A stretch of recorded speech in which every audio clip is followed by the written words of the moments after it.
olive harvest of 2023. Got up early to go check on my olives and quickly realized the grass is wet, so you don't need to get up early to harvest olives. Just start around 10 when everything's dry. You start by laying down a net so you can catch all the olives once you pick them. And you use this little machine to shake each branch to throw the olives off each branch. You can also do it by hand. There's a lot of different types of machines. They do sometimes damage the tree a little bit, so you don't want to use more force than you need to or use it longer than you need to. To protect the trees a little bit better, Luca used his 3D printer to print the ends for me, and these just turn these kind of squared off ends into round ends, and he also added a little bit of give, so when they hit the branches it doesn't have quite as much force. And here's Luca helping with his one tree. I did most of the picking this year, except Lila, and the chickens also helped me. So here you can kind of see the olives flying off and Lila waiting for her ball to be thrown. It took me 2 full days of olive picking to do our 55 olive trees. We do have a couple small trees, and those I just did by hand. It was easier than laying the nets down. The small trees don't have a ton of olives. That's all I got from that tree.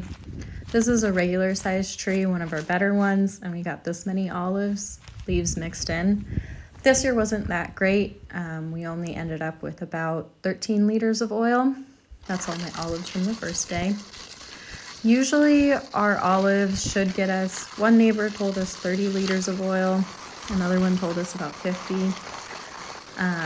Last year we had a not great year either. It was about 22 liters of oil. But this year, some theories on why the harvest wasn't great was because the spring rains were too strong and knocked all the flowers off. And so there was just no olives to be had. Another theory is that we didn't get enough rain in the summer.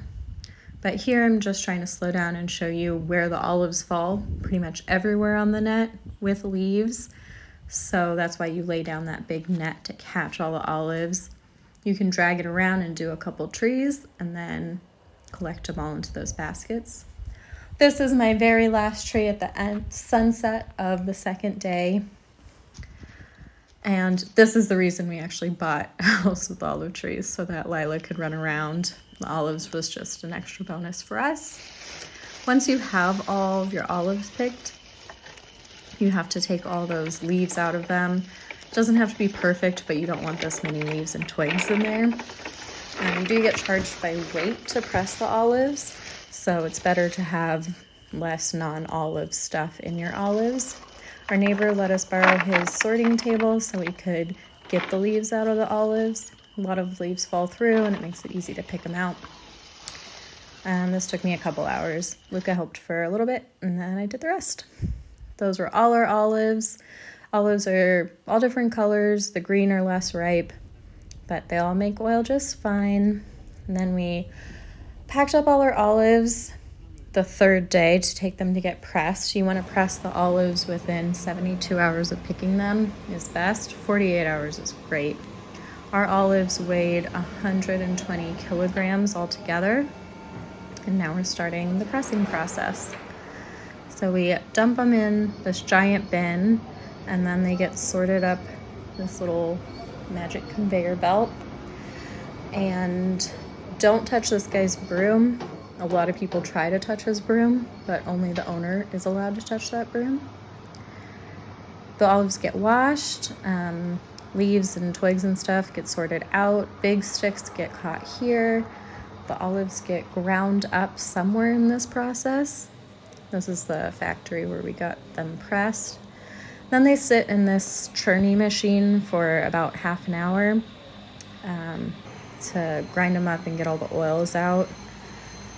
Once that's done and it's your turn, they go through all these tubes and into, I'm not really sure what this machine does, but half of the oil comes out and the other half is water. I'll show you a close-up of that a little bit later. Then through all these tubes, the oil, just the oil comes out here, and then you bring your container and put it there. So here's a little bit of a better shot of the water and the oil being separated out.